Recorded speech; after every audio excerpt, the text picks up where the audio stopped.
pertama. Dia bilang, saya tidak tahu, tapi ini memang harus operasi, kalau tidak makin lebih cepat prosesnya. Dia bilang, ya sudah, saya sudah bisa untuk dia operasi, ya sudah.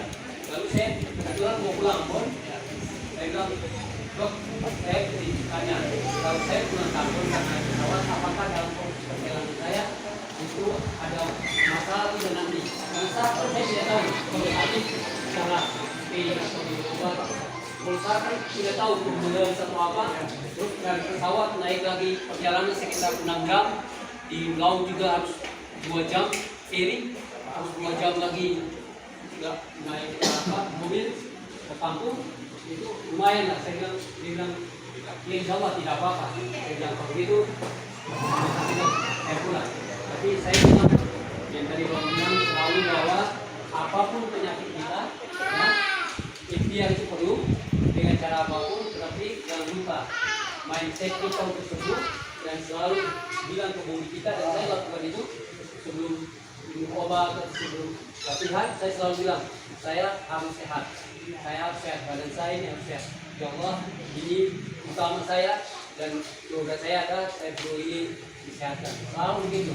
Jadi waktu saya pulang, saya terapkan itu. Saya bilang saya akan di kampung kan dekat pantai, luar langsung pantai putih. Jadi tiap hari itu pagi sore saya berenang. Berenang saya lagi tidak langsung mandi biasa. Karena orang tua bilang ajaran itu bagus buat tubuh. Jadi siap pagi begitu, sore begitu. Kalau mau maghrib, kalau sore mau maghrib baru saya mandi. Setelah lama 1,5 tahun di kampung, saya ditelepon pulang kembali ke Makassar. Teman-teman datang, alhamdulillah dengan semangat dan itu ikhtiar dengan cara apapun. Tapi ikhtiar yang paling pertama adalah perbaiki. Maaf ya, karena saya tidak menggurui, tapi perbaiki niat kita, ibadah kita. Dan alhamdulillah saya punya teman-teman di sekitar tempat tinggal itu mendukung sekali, karena saya memang niat saya tidak sholat lagi di rumah kecuali ada halangan. Saya selalu sholat di masjid. Dan tahun kemarin, proses tahun kemarin itu 10 hari orang cerita tentang hikmah puasa, terus 10 hari terakhir itu banyak pendekatan. Saya fokus di situ dengan catatan bahwa saya perlu sembuh. Itu tadi, mindsetnya itu dengan pendekatan itu memang perlu sekali, karena tidak semudah kecuali kita menjaga. Jadi saya selalu sholat itu di tembok supaya kalau pusing itu Anda bisa bertahan, pusing bertahan. Tapi pusing lagi, udah lumayan ini, saya pindah lagi di tengah. Excellent. Lumayan lagi, saya pindah lagi dekat lebih ke akhir. Saya memang beliau ini cuma baik sekali, pindah lagi, hanya dekat timur. Alhamdulillah 3 hari berturut-turut lalu saya pulang rumah sampai ke alhamdulillah. Ini mungkin apa yang dibilang ini dan saya terima ini sebagai hadiah terbesar selama hidup saya, meskipun terlepas dari kesejahteraan ini. Sekarang saya ya dari itu saya berkali dulu Pak, dari secara fisik saya rasa saya belum pernah lagi ke sakit. Dulu kalau saya jalan saya merasa lurus, tapi ternyata saya belok kanan terus, lurus belok kanan. Ini tadi bisa seimbang. Jadi maksud saya adalah ini bagian dari saya bilang bahwa bukan obat yang menyembuhkan, tapi mindset dan memang dapatnya dari Allah. Terutama kita umat muslim itu harus selalu yang tua-tua daripada mengeluh, mendingan perbaiki ibadah, minum duit, bagian dari ikhtiar, dan usahakan supaya cepat sembuh. Itu yang kedua ya, saya sama. Yang kedua adalah pengalaman berjalan begini Pak. Kalau saya lihat tadi cerita Bapak awal, bahwa setelah lihat ke lapangan banyak informasi yang tadi dari awal saya sudah bilang bahwa ada orang melaksanakan bisnis lebih kepada planning keuntungannya itu, jadi cepat-cepat tambah orang, tapi kurang fokus kepada apa yang seharusnya kita bagi, entah itu ilmu, entah itu manfaat daripada apa yang kita mau cari. Maksud saya, dan kita juga satu yang Bapak bilang bahwa kita kalau dengan medis itu agak kurang bagus lah komunikasinya, karena medis tidak akui ini, tapi secara pribadi mereka juga konsumsi, karena dokter juga manusia, jadi memang sakit, jadi mereka juga cari alternatif. Saya itu dokter, tapi saya berusaha juga, saya sakit-sakit, tapi mereka tidak mau mengakui secara profesional bahwa mereka minum ini. Tapi karena bagian dari bisnis itu kita tahu lah, saya juga ya saudara ada yang dokter juga bisnisnya begitu.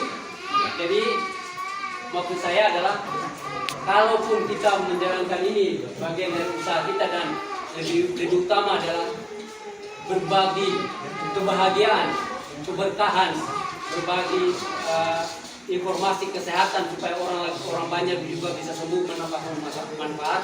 Ada saran saya kalau bisa suatu waktu atau kita bikin planning, ya mungkin bapak atau siapapun yang lebih ahli di lokasi-lokasi tertentu, orang-orang yang sudah menjadi member dan notabene punya penyakit yang disembuhkan itu dikumpulkan, lalu kita kembali lagi berbicara tentang bagaimana manfaat dari sisi knowledge kepada mereka, supaya mereka waktu memberikan advokasi atau pemahaman kepada orang lain lagi itu berdasarkan dia dan pemahaman yang mereka terima, bukan sekedar saya gini gitu.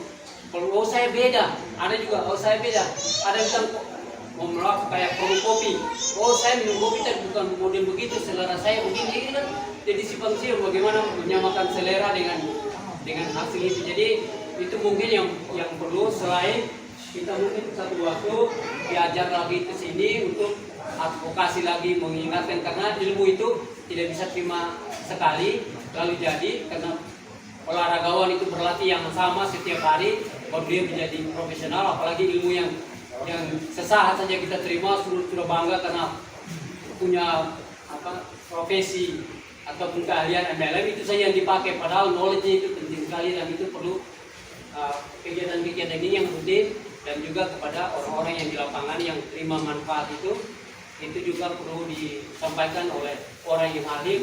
Bila perlu dari sisi kedokteran langsung bahwa manfaat, langsung kita fokus saja kalau manfaat ginseng atau ini itu apa, manfaat ini apa mereka, lalu kita cerita memang itu ada di kandungan kita. Jadi kita tidak bicara produknya, tapi bicara isi di dalam, supaya masyarakat juga oh iya betul, iya di sini juga ada ginseng dokter bilang, dokter bilang itu berarti dia menjual dokter punya nama, bukan menjual kita lagi. Jadi koneksi itu yang perlu kita bangun supaya kebersamaan kita itu bisa lebih baik. Itu saja, mohon maaf kalau banyak cerita, dan terima kasih atas kesempatan ini kepada saya. Terima kasih. Assalamualaikum warahmatullahi wabarakatuh.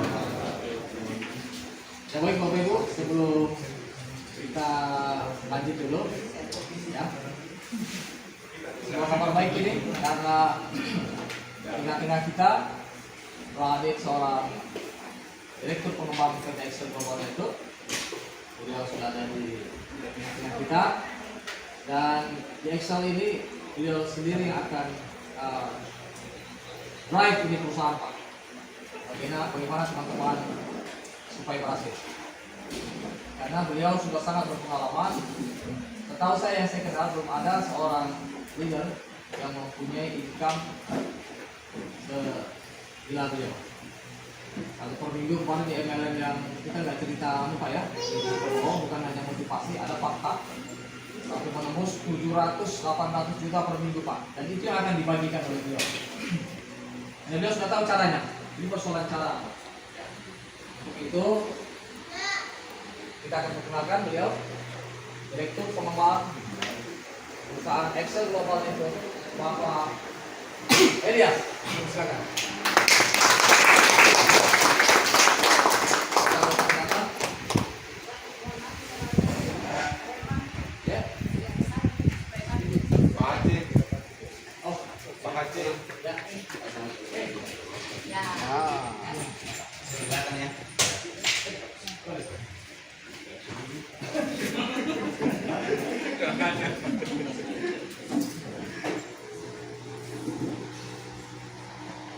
Terima kasih Bapak Ibu. Luar biasa ya pematerinya tadi. Sejarah membuktikan Bapak Ibu, baru hari ini saya ke pemateri sebagai sana.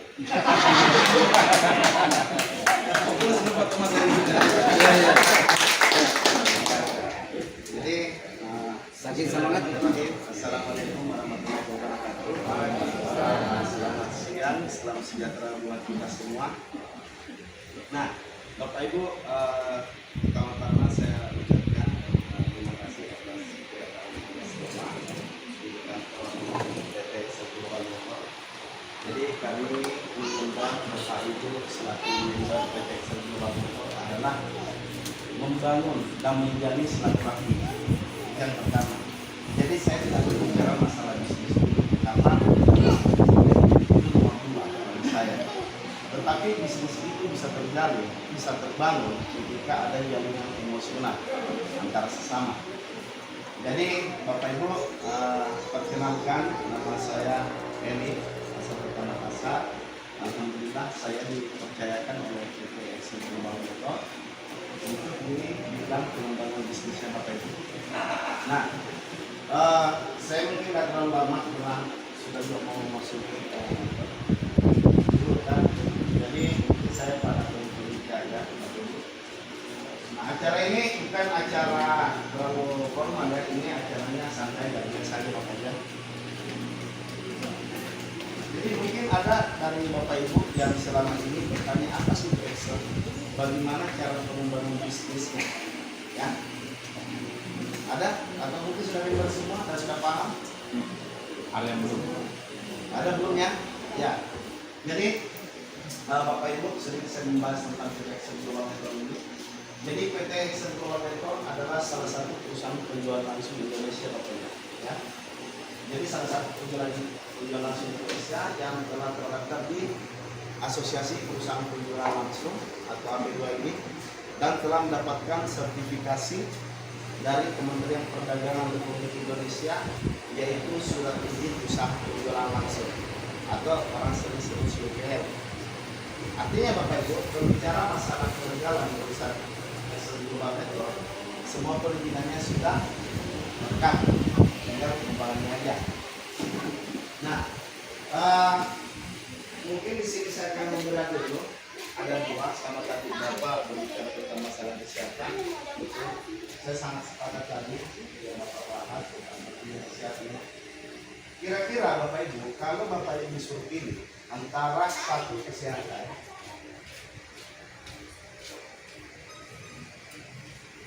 dan keuangan, gimana saya kelihatan belakangnya? Maaf kalau tulisan saya belum bagus. Kira-kira menurut Anda kesehatan dan keuangan kira-kira penting mana? Dua-duanya. Kalau bisa pilih satu, kesehatan atau keuangan? Kesehatan, betul. Jadi begini Bapak Ibu, tanpa kesehatan semua takkan berarti, betul? Namun sehat bukanlah segala-galanya. Karena sesehat apapun Anda, kalau dompet Anda lagi sakit, ya, kehidupan Anda pun jadi merana, ya, pasti tubuh kita juga jadi sakit. Jadi bukan hanya berbicara tentang faktor makanan, orang bisa sakit, kalau faktor polusi, udara, atau mungkin radiasi, tetapi faktor pikiran. Faktor pikiran ini juga sangat mengganggu kondisi tubuh kita, tentang kesehatan kita. Apalagi kalau ya tanggal baru lagi banyak, kegiatan banyak kan. Nah, ini juga bisa menimbulkan atau memicu yang namanya penyakit Bapak Ibu. Jadi sakit itu bukan hanya karena radikal bebas, karena makanan, minuman, tetapi pikiran juga sangat berpengaruh tentang kesehatan kita. Jadi kalau mau hidup sehat, ya itu tadi kita harus enjoy, relax kan. Makan kita harus jalan, istirahat, olahraga. Jadi betul Bapak Ibu, kesehatan sangat penting. Namun sehat belum karena segala-galanya, karena tanpa keuangan juga kita juga tidak sehat 100%. Kan? Jadi harus barengan. Kalau Bapak tadi mengatakan dua-duanya itu sudah betul, kesehatan dan keuangan. Nah, PT Eksekutif Motor Bapak Ibu itu menawarkan dua hal yang sangat penting yang Anda bisa dapatkan ketika menjadi mitra. Yang pertama Anda bisa dapatkan kesehatannya, yang kedua Bapak Ibu bisa mendapatkan keuntungan atau keuangannya. Ya. Nah, apa sih produk-produk yang dipasarkan oleh PT Eksekutif Motor? Nah, Bapak Ibu, kebetulan perusahaan ini perusahaan yang bergerak di bidang kesehatan. Jadi produk kita produk yang menyangkut tentang kesehatan. Kalau perusahaannya perusahaan bergerak di perusahaan elektronik mungkin ya, nah pasti ekstrik jualnya ya obat. Jadi obat tradisional yang kita jual adalah herbal masalahnya. Jadi kalau kita lihat sekilas bahwa bisnis ini dengan bisnis di luar sama, pada umumnya cara menjalankannya hampir mirip. Cuma membedakan adalah satu konvensional, satu penjualan langsung. Seperti itu Bapak Ibu. Jadi bicara masalah kesehatan, alhamdulillah karena kita ada 4 item. So mungkin bisa sampai produk.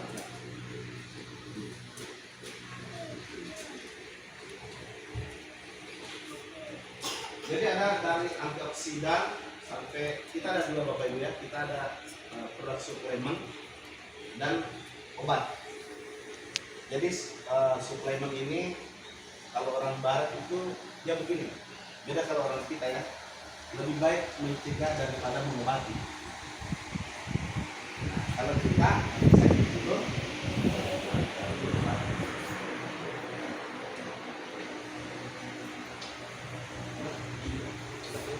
jadi lebih baik mencegah daripada mengobati. Karena begini, mungkin untuk orang yang sehat, tapi obat itu untuk orang yang sakit.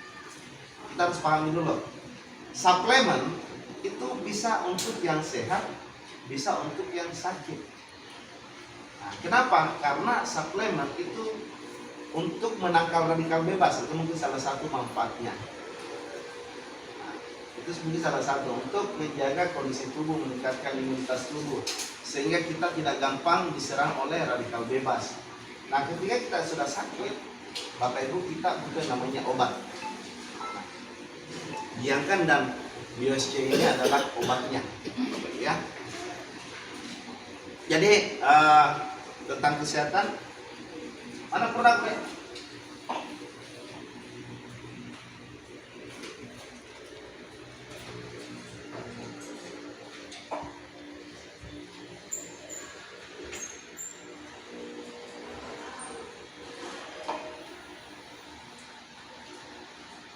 Produk ini adalah TCM, tradisional Cina medicine. Jadi kalau kita berbicara masalah obat ya, Cina masih number 1. Apapun teorinya di lapangan Pak. Jadi dari dulu, masih saya kecil, sampai sekarang sudah dewasa, Cina masih number 1 yang saya tahu. Ya, obat Cina masih number 1. Pernah mungkin ada orang Bugis di sini? Orang Makassar? Bugis Makassar ya, artinya kita tahu bahasa Bugis dan bahasa Makassar. Biasa kalau kita lihat orang sakit parah atau habis operasi, orang Bugis bilang begini, anu inum Pak Bura Cina. Betul? Pernah dengar orang Bugis Pak Bura anu inum Pak Bura Jepang atau Pak Bura Malaysia? Hah? Cina ya? Pak Bura? Cina. Kalau orang Bugis. Kalau orang Makassar apa dia bilang? Pak Bande Cina inum kan? Nah ini mendefinisikan bahwa memang obat Cina ini sangat bagus Bapak Ibu. Dan saya juga mengkonsumsi dulu obat ini. Saya kalau di Makassar ini sarapan pagi saya 3 Bapak Ibu. Kalau bukan nasi kuning likurane, coto dengan bubur ayam. Ini sudah puluhan tahun dari kecil saya konsumsi ini. Kebanyakan coto. Jadi mungkin di antara seminggu itu coto 3 kali sampai 4 kali sarapan pagi saya. Malam saya memang hobi makan daging Bapak Ibu. Jadi dulu saya mengalami juga kolesterol, dan sering sakit kepala migrain. Karena dulu sempat saya pegang ada 3 perusahaan bersamaan.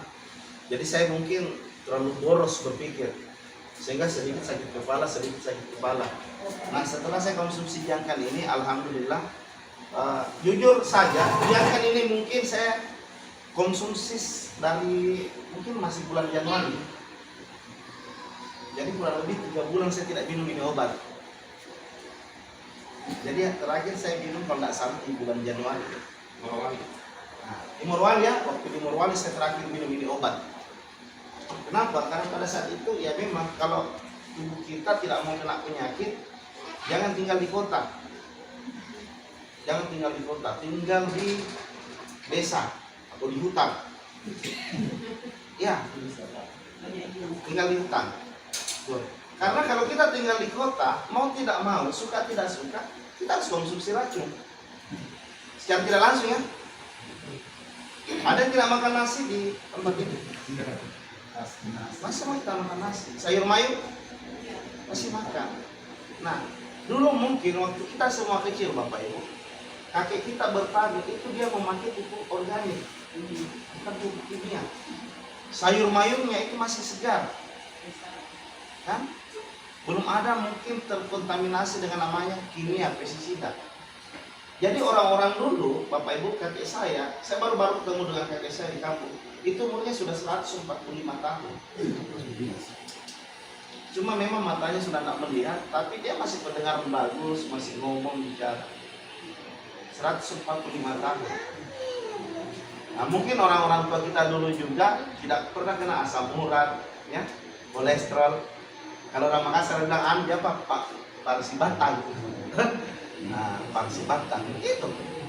Jadi kalau sekarang sudah beraneka macam, karena itu tadi, iya tebal mandingin, kan? Kalau sekarang sudah banyak. Kenapa Bapak Ibu?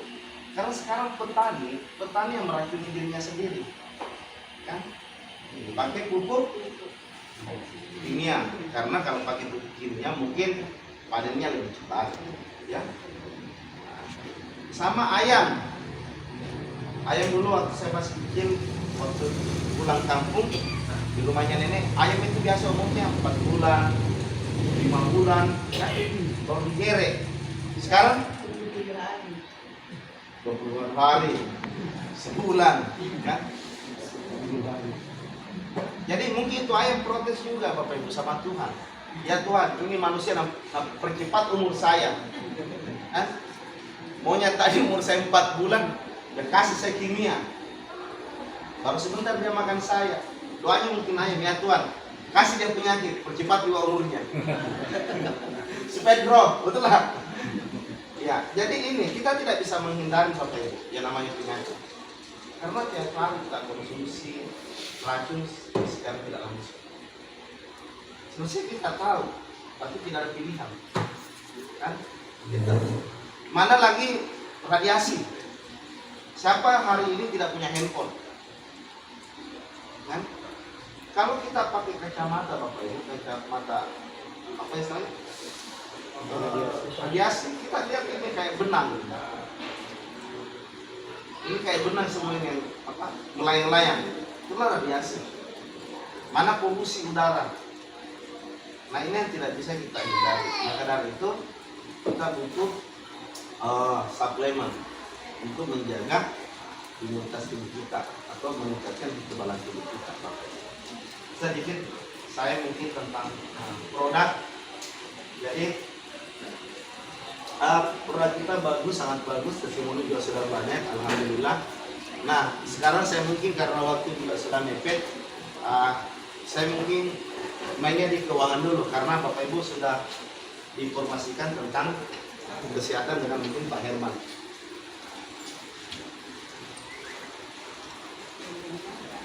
Bapak Ibu, semestinya jalankan bisnis itu menurut saya gampang-gampang susah. Kalau dibilang gampang ya susah. Kalau dibilang susah, gampang. Jadi membangun bisnis itu semestinya semua orang bisa. Yang penting kita punya uang. Tapi menjalankan ini, memanage usaha ini yang sulit. Makanya kalau kita tidak paham dalam dunia bisnis, kita tidak akan bisa sukses. Karena bisnis butuh strategi. Kalau kita tidak paham apa yang kita mau lakukan, apa yang kita mau kerjakan, kira-kira bisa nggak sukses? Mungkin saya pengen sama Pak Abi. Saya kasih Pak Abi. Pak Abi kira-kira kalau ada modal mau buka usaha Pak?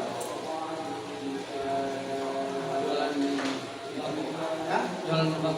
jualan sembako. Kalau Pak Abi punya modal besar, misalnya dia dapat modal besar di Excel, beliau mau jual sembako. Nah, kira-kira bisa tidak jalan usaha sembakonya Pak Abi kalau Pak Abi-nya tidak paham? Hah? Bisa nggak? Jangan sampai dia beli beras di petani 250.000 satu karung, ya, beliau jual 230. Untung ada rugi? Rugi ya? Mana lagi ongkos kirimnya, mobilisasinya kan? Mana lagi buruhnya? Nah, itu kita harus perhitungkan semua. Maka dari itu bisnis itu adalah strategi. Anda tidak akan bisa sukses kalau Anda tidak paham apa yang Anda jalankan. Betul kan? Betul apa betul? Betul. Nah, pada siang hari ini Bapak Ibu, mungkin kita sharing, santai aja kita sharing bagaimana pengembangan bisnis ke depannya. Karena saya tadi sampaikan, tanpa kesehatan semua tak akan berarti, namun sehat bukan segala-galanya. Karena kita butuh juga yang namanya finansial. Misalnya tanpa keuangan, kita juga tidak bisa melakukan apa-apa. Uang bukanlah segala-galanya Bapak Ibu. Tapi tanpa uang, kita tidak bisa ngapa-ngapain. Dari lahir sampai mati kita butuh uang. Ya. Mungkin Bapak Ibu karena sudah waktu guru juga, bisa mungkin kita break dulu ya. Kita break dulu. Mungkin habis ini lah, habis zuhur lah, habis makan, baru kita lanjutkan ke pemaparannya. Jadi mungkin itu dari saya dulu Bapak Ibu, insyaallah saya akan lanjutkan. Terima kasih banyak. Jadi kita datang di tempat ini tiada lain adalah silaturahmi. Jadi memperbanyak persaudaraan. Tidak selamanya Bapak Ibu datang ke Makassar, bisa saja suatu saat saya datang di tempatnya Bapak Ibu. Jadi kalau saya ditanya, saya berapa bersaudara? Kalau saudara saya ribuan. Jadi, masa ribuan bersaudara? Iya, bukan saudara satu rahim. Jadi kalau saya ditanya, dimanapun saya ada saudara, Ibu tinggal buka peta saja, kabupaten mana, provinsi mana. Saya sudah 34 provinsi saya keliling Indonesia Bapak Ibu. Kabupaten kota tidak tahu sudah berapa ratus di Indonesia. Dan dimanapun saya ada saudara. Waktu dulu masih muda memang saya penjelajah. Suka traveling terus jalan-jalan kampung. Karena bumi ini diciptakan untuk dipijak. Bukan mau tinggal terus di Makassar kan. Jangan kita orang Makassar, lahirnya di Makassar, sekolahnya di Makassar, tinggal di Makassar, sekolah di Makassar, kerja di Makassar, nikah sama orang Makassar, mati masih di Makassar, tidak pernah kemana-mana. Jadi alhamdulillah Bapak Ibu, saya ucapkan terima kasih atas waktu Bapak Ibu datang di tempat ini. Mungkin itu dulu dari saya. Terima kasih banyak. Wabillahi taufiq wal hidayah. Wassalamualaikum warahmatullahi wabarakatuh. Bukan.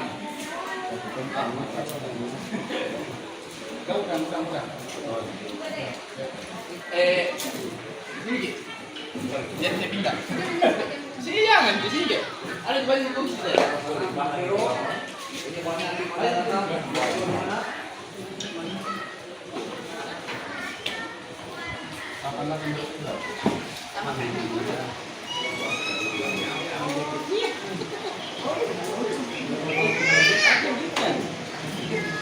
Jadi saya sampai bayar.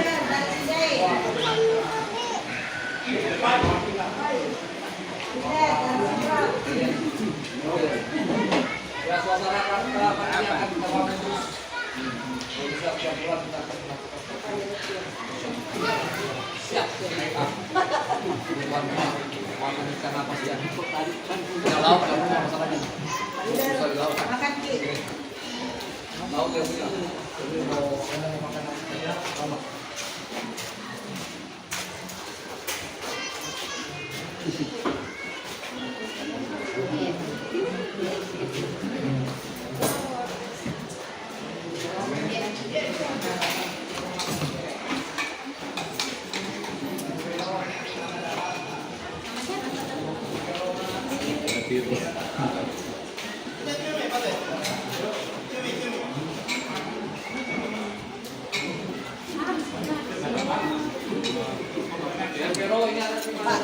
Der. Ada pencuri.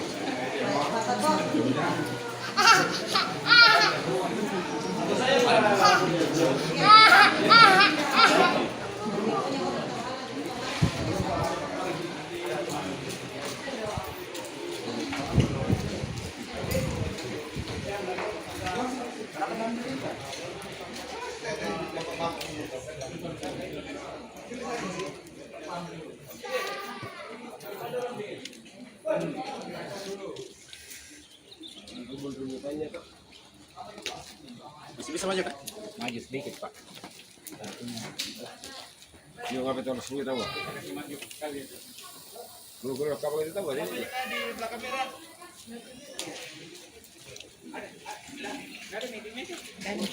Tidak dapat kartu.